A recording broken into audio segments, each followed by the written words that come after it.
Espurnes d'arxiu. L'incendi dels magatzems El Siglo a la Rambla de Barcelona, 1932.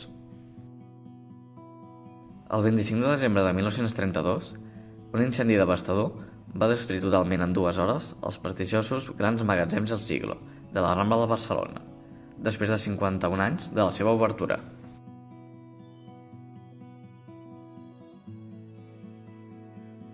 El Siglo es va inspirar en els grans magatzems de Nova York, Filadèlfia i París. Tenia una superfície de 24.000 metres quadrats, dedicats principalment a la moda, on treballaven 1.200 dependents.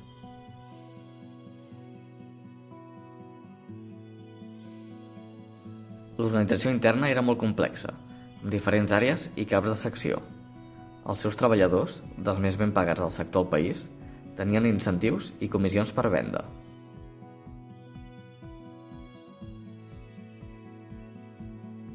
Durant 11 mesos, la roba era el principal reclam, però des de desembre fins al dia de Reis es convertia en una enorme jugueteria.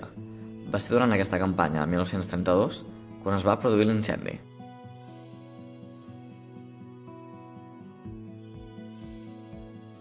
L'incendi del 25 de desembre va començar en un aparador per un curtcircuit d'un tren elèctric.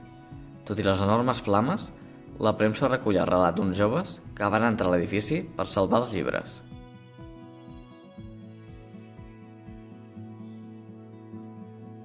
Per culpa de les males condicions econòmiques de l'època, els magatzems van reobrir l'any 1934 a petita escala al carrer Pelai.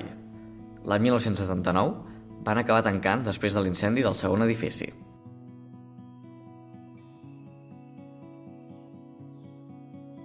A Arxius en línia teniu a la vostra disposició més fotografies de l'interior del Siglo Alfons Frederic Cuyàs, ANSU 434, i de l'incendi Alfons Brangolí Fotògrafs, ANC 42.